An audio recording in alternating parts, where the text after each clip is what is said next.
Madame, Monsieur, bonjour. Nous sommes le samedi 21 novembre. Bienvenue dans notre édition de la mi-journée.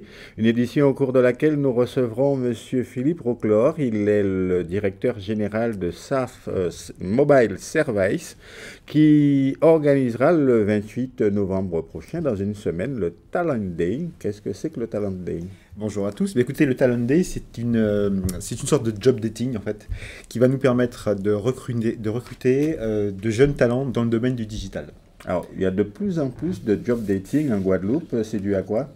Je pense que c'est dû à une tendance internationale aujourd'hui qui veut que les entreprises arrivent et essaient et tentent de pouvoir recruter, de trouver les meilleurs profils possibles. C'est peut-être aussi parce que les entités qui aujourd'hui en sont responsables ont parfois du mal à répondre à une demande extrêmement précise, urgente de la part des entreprises, mais c'est que ce sont des choses qui vont de pair et qui sont, comment dirais-je, complémentaires. On en parlera plus longuement dans un petit instant. Et si nous commencions ce journal dans cette actualité dure, dramatique et même effroyable, mais par-delà détente? Le rire ne guérit-il pas, dit-on, du désespoir? En tout cas, les participants de la Guadacolor Fun Run, qui se déroulera cet après-midi à Jarry, pensent sans doute ainsi. C'est une course colorée en plein air, un concept que vous avez sans doute déjà vu ailleurs, et notamment sur vos écrans. Les concurrents sont aspergés de peinture sur un parcours d'environ 5 km, ça c'est pour les plus grands. Les organisateurs de cette première en Guadeloupe attendent beaucoup de monde et de tous âges. Précision avec Anne-Elisabeth Arsène.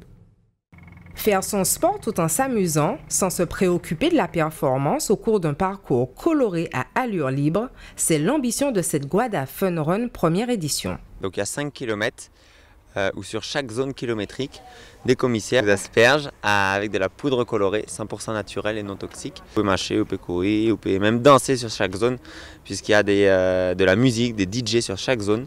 Donc ça va être vraiment la fête. Ancien sportif de haut niveau, Gaëtan s'est lancé un véritable challenge en organisant cette manifestation sportive d'envergure. Il veille à ce que tout se mette convenablement en place pour le départ de l'après-midi. J'ai essayé de faire la plus grosse manifestation sportive en Guadeloupe. C'était le McDonald's, le 5K, qui avait fait 1600 participants. Là, on arrive à 2000, clôturé une semaine avant, donc c'est énorme et voilà, déjà je suis satisfait. Aucune prérogative pour s'y inscrire, juste l'envie de passer un bon moment tout en pratiquant une activité physique, moyennant tout de même 30 € et 15 € pour les personnes en situation de handicap. J'ai inscrit mes enfants et je me suis laissé tenter. J'ai voulu venir à la course et malheureusement, il n'y avait plus de place, c'était sold out. Donc je me suis déplacée ce matin pour savoir si je pouvais avoir une place. On m'a dit peut-être un peu plus tard, donc j'espère, voilà, parce que j'ai envie de participer. Pour passer un bon moment avec mes amis et pour aussi me défouler, pour faire un peu de sport, quoi. J'ai jamais couru autant, mais j'espère que ça va bien se passer. Et puis ce sera dans une bonne ambiance. Même les enfants ont leur propre mini-course d'1,5 km avec 6 zones colorées sous le regard de leurs parents. Emma et Ambre seront de la partie. J'espère de m'amuser beaucoup. Moi aussi. Le village Guada Fun Run accueillera l'after-course dans une ambiance musicale festive jusqu'à 23 h avec de nombreuses animations tout au long de la journée. D'autres sportifs amateurs, peut-être également d'émotions fortes, auront eux droit à un parcours bien à eux désormais. Ce sont les pratiquants du BMX, ils sont de plus en plus nombreux en Guadeloupe. Le comité régional cycliste de la Guadeloupe a inauguré hier la première piste internationale homologuée, s'il vous plaît, de la Caraïbe. Elle se situe derrière le vélodrome de Gourdeliane. Elle aura coûté la bagatelle de 900 000 € tout de même. Elle est destinée à accueillir des compétitions nationales et internationales. Le comité régional de cyclisme de la Guadeloupe compte atteindre d'ici 3 ans le nombre de 500 inscrits, 500 licenciés dans cette discipline. Autre inauguration hier, celle-là empreinte d'émotion, en hommage à 2 navigateurs qui se sont illustrés notamment sur la route du Rhum et ont récemment tragiquement disparu. Un quai de la Marina portera désormais les noms de Florence Artaud et Laurent Bourgnon, respectivement vainqueurs de la route du Rhum, ici même, donc en 1990 pour Florence Artaud et en 94 et 98 pour Laurent Bourgnon. Cette inauguration avait lieu au moment même où ce monde de la voile venait d'apprendre le décès d'une autre navigatrice illustre, décédée des suites d'une longue maladie, Anne Cazeneuve, qui l'an dernier encore avait remporté la Route du Rhum dans sa catégorie. C'était aussi une Guadeloupéenne d'adoption en quelque sorte, puisqu'elle avait ouvert un centre nautique aux Saintes. Claude Bistoquet, le premier Guadeloupéen à participer à la Route du Rhum, lui rend hommage. Oh ben, disons que Florence était un marin, quelqu'un qui a quitté un destin qui l'attendait, un peu bourgeois, pour aller avec son sac à dos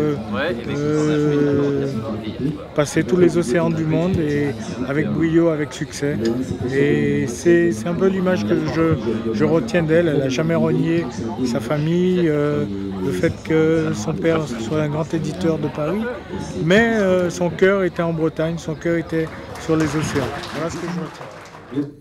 Sans transition, on en vient maintenant à la campagne électorale en vue des régionales. Les candidats sillonnent toujours la Guadeloupe. Ce matin, c'est un comité de soutien des artistes, des personnalités du monde du spectacle ou de la culture et des intellectuels en faveur de Victorin Lurel qui s'est officiellement constitué. Présentation avec Karine Gielman.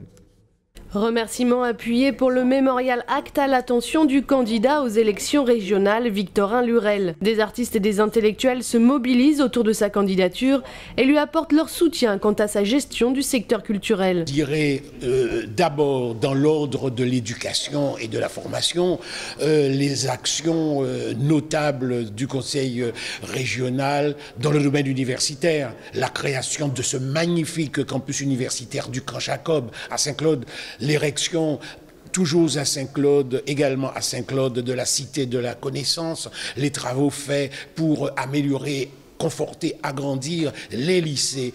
Autant d'exemples à citer, mais surtout citons la construction admirable du Mémorial Act, qui est une œuvre de portée historique désormais. L'universitaire a affiché également son incompréhension quant au rejet du Mémorial Act par certains acteurs politiques. J'ai du mal à comprendre pourquoi les Guadeloupéens, ou certains Guadeloupéens, parce que ceux dont vous parlez sont une minorité, ne sont pas une majorité, j'ai du mal à comprendre pourquoi l'on tarde à reconnaître que cette œuvre-là est une œuvre majeure, est une œuvre noble, noblesse intellectuelle de ce mémorial. S'engager dans le combat politique est une chose, mais ce comité tient tout particulièrement à s'engager avec les politiques. Dans un pays où culturellement on se construit, puisque il n'y a pas encore l'aboutissement, on va dire, grandiose encore de tout ce qu'on attend de la culture, c'est normal que les artistes qui, eux, sont techniciens dans leur domaine, puissent apporter leur contribution aux politiques et de pouvoir permettre à nos institutions, à nos infrastructures d'évoluer en les accompagnant. L'installation officielle du comité de soutien se veut ainsi un étendard culturel du président à 15 jours du premier tour. Et ce soir, nous évoquerons la journée de notre candidat, en l'occurrence Harry Chalus, qui en ce moment même organise une rencontre avec des jeunes à Bémao. Le Talent Day, je vous en parlais il y a un instant, et on en parlera avec notre invité. C'est un concours qui se déroulera le 28 prochain. Il est organisé par votre entreprise, Monsieur Roclore, qui est un cabinet conseil dans le digital. C'est cela, voilà. Nous sommes un cabinet conseil. Et ce concours est destiné au recrutement de jeunes talents. Ce n'est pas la première édition. Non. Alors Muriel Barlagne nous parle du parcours d'un précédent lauréat. Marvin a 23 ans. Après un bac en sciences de l'ingénieur, il a choisi un cursus généraliste en informatique. Il a donc préparé un Master 2 à Supinfo en Guadeloupe. Il s'est spécialisé dans le développement web et le développement d'applications mobiles. Il s'est fait remarquer à l'occasion du Talent Day, un concours organisé en septembre dernier. Un mode de recrutement original, pensé par les fondateurs d'une nouvelle start-up, un cabinet spécialisé dans le conseil en transformation digitale à la recherche de compétences. C'est mon père en fait qui m'en a parlé. Donc il m'a envoyé le lien du site internet, je me suis inscrit et puis j'ai été contacté par la suite pour pouvoir y participer. Alors, c'était une étude de cas sur le développement, on va dire, d'une plateforme de crowdsourcing. Donc, c'est, on va dire, la collecte de données par la foule. Donc, voilà, c'était un peu quelque chose d'assez innovant, mais j'y avais déjà un peu pensé. Donc, j'avais quelques idées sur le sujet. Ça m'a bien aidé.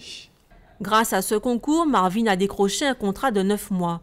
Il aurait pu être salarié de la start-up, mais il a préféré être à son compte. Il s'occupe du site web de l'entreprise et participe à la mise en œuvre de projets pour ses clients. Il est comme un poisson dans l'eau dans ce nouvel environnement. Cette journée de recrutement permet effectivement de mesurer le savoir-être et le savoir-faire des collaborateurs et de savoir si leur personnalité elle est en adéquation avec les valeurs de l'entreprise qui sont des valeurs, je le répète, d'agilité, de créativité. On est aussi une entreprise avec beaucoup d'expérience à travers les collaborateurs, mais une jeune entreprise en tant qu'entité. Donc on a besoin de fun, on travaille beaucoup, donc il faut aussi des personnalités qui soient très ouvertes, et Marvin l'est, donc les choses se passent très, très bien et son intégration, je dirais, se déroule à merveille. Marvin est le premier jeune embauché grâce au Talent Day, le premier d'une longue série. L'entreprise organisatrice compte en effet participer au développement de l'emploi dans le domaine du numérique, et pas seulement en Guadeloupe. Elle s'installe en Afrique et en Amérique latine et projette de recruter pour ses partenaires.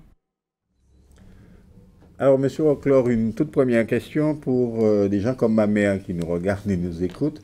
Qu'est-ce que c'est qu'une start-up dans le domaine de la transformation digitale? Concrètement, ça fait quoi? Bon, écoutez, start-up, c'est un mot à la mode. C'est vrai que nous sommes une jeune entreprise, même si Alain et moi, qui sommes les deux cofondateurs, avons déjà près de 20 ans d'expérience dans le domaine. L'entreprise elle-même est très jeune, elle existe depuis le mois de mai dernier. Qu'est-ce que ça veut dire le Talent Day? Du moins, votre question, c'était par rapport, excusez-moi, à la transformation digitale. En fait, on accompagne les entreprises qui aujourd'hui savent qu'elles doivent ne plus rester uniquement sur des modèles économiques antérieurs, mais des nouveaux. Qu'est-ce que ça veut dire un nouveau modèle économique? Marvin en a un petit peu parlé, notre jeune talent que nous avons recruté. On est aujourd'hui sur des domaines où les entreprises doivent absolument être sur Internet, être sur ce qu'on appelle la toile et être présents là. Ils doivent être présents sur ce domaine-là. Pourquoi? Parce que ça leur permet d'avoir des processus de fonctionnement sur, on va appeler, je ne sais pas ce que j'appelle les processus de fonctionnement, ça peut être pour la paye, ça peut être pour contacter ses clients et ses fournisseurs, mais également être visible pour leurs clients.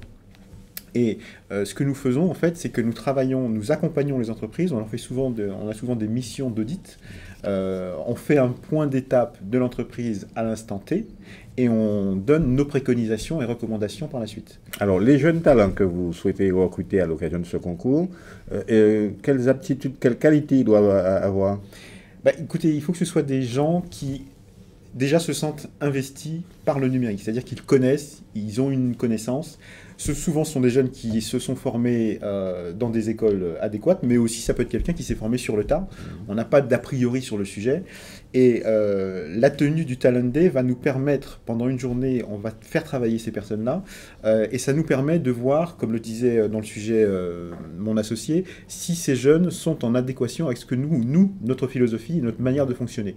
En clair, ça veut dire qu'il faut que ce soit des gens réactifs, rigoureux, avoir un peu de fun aussi, savoir ne pas se prendre au sérieux, mais l'idée elle est là, c'est vraiment avoir la possibilité d'être en adéquation avec les valeurs de SMS et de notre cabinet. Alors on a vu que ce jeune lauréat n'a pas choisi de rester au sein de votre entreprise. Ceux que vous allez repérer le 28, ils seront d'abord combien vous en cherchez? Est-ce qu'ils sont destinés à travailler chez vous ou ailleurs? Combien nous en cherchons? La dernière fois, on a eu à peu près une trentaine de personnes qui sont inscrites. On a retenu 5 candidats. Et donc, ces 5 candidats ont planché pendant la journée. Ce que nous recherchons vraiment, c'est être complètement ouvert. Donc, Marvin, lui, a choisi de monter son entreprise. Mais on peut très bien imaginer que si quelqu'un cherche un stage en contrat de professionnalisation, ou bien en contrat d'apprentissage, ou bien sur un autre dispositif existant aujourd'hui, je vais envie de dire, nous sommes totalement ouverts et il n'y a pas de problématique ni de retenue sur ce sujet-là. On prend vraiment toutes les personnes qui voudront venir, et ensuite, en fonction des gagnants, alors vous m'avez posé la question combien, on en cherche à peu près 3 aujourd'hui. Et l'idée, je ne sais pas si on va les trouver, mais l'idée, elle est là. Et l'idée, c'est qu'on va s'adapter en fonction Alors, de leur... après être passé sur Alizé, vous en aurez peut-être des centaines qui viennent frapper à votre porte. Et les autres, s'il y en a plein, alors, ils ont des débouchés. Oui, c'est une bonne question parce que les personnes... Alors, je vois par exemple pour le précédent Talent Day que nous avons fait au mois de septembre, les personnes qui n'ont pas gagné, il y a eu un gagnant la dernière fois, c'était Marvin. Ces personnes font partie d'une team, d'une équipe, et cette équipe, en fait, nous sommes amenés à travailler avec eux sur différentes missions pour nos partenaires et à les former. Donc, vous venez au Talent Day, même si vous ne gagnez pas, à partir du moment où vous êtes sélectionné dans le giron de l'équipe, vous serez suivi et vous pourrez travailler soit avec nos partenaires, soit avec nos clients. Voilà, et donc ils peuvent éventuellement travailler au sein des entreprises que vous conseillez aujourd'hui. Exactement. Merci, M. Rockler, de nous avoir apporté toutes ces précisions. C'est l'heure maintenant de l'actualité dans notre grande région de la Caraïbe. La Banque interaméricaine de développement, la BID, a approuvé un prêt de 25 millions de dollars américains à Trinidad et Tobago pour l'aider à développer ses activités commerciales et à diversifier son économie. Le prêt contribuera notamment à la mise en place d'un guichet électronique unique visant à réduire considérablement les délais et les coûts des transactions commerciales et à optimiser la collecte des recettes. Le prêt sur 25 ans contribuera par ailleurs à une meilleure gestion des risques pour les organismes gouvernementaux, à la mise en place d'une solution de paiement électronique, à l'interconnexion des systèmes de contrôle des ports et des douanes, ainsi qu'au développement d'une plateforme logistique intermodale. Plus de 70 pays à travers le monde ont mis en place des systèmes de guichets uniques et plusieurs études ont démontré leur efficacité en termes d'économie, de gain de temps, de transparence et d'efficacité entre institutions.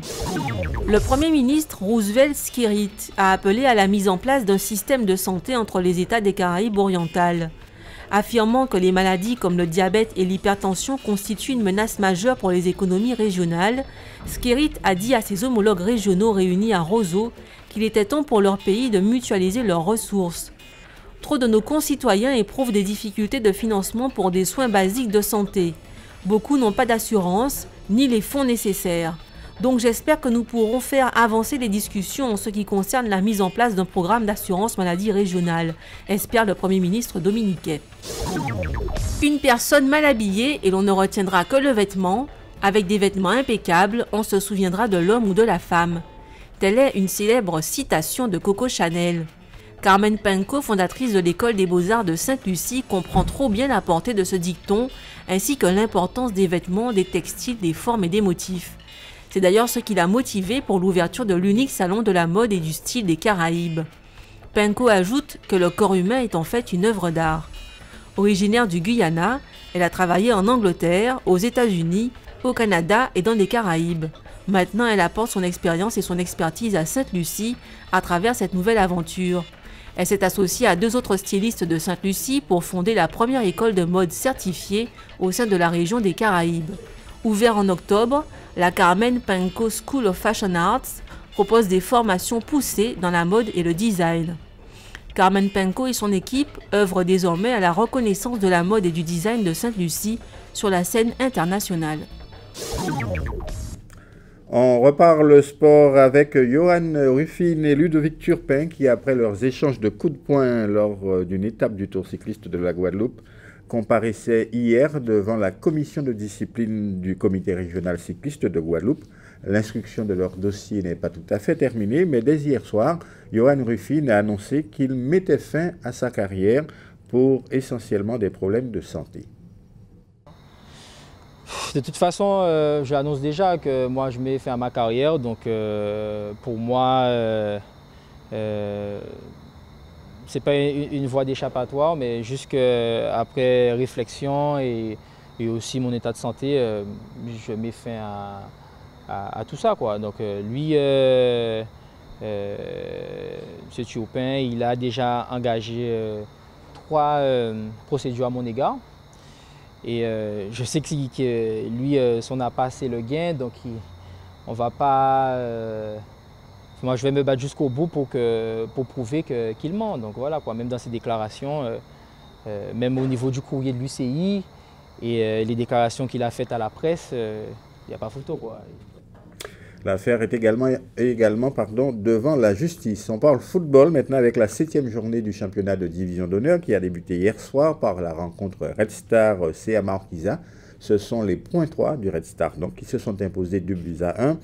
Au programme cet après-midi à 15h30, Gauloise USBM, USR Juventus, Arsenal Sirocco, Étoile AOG. Et puis ce soir, 2 rencontres.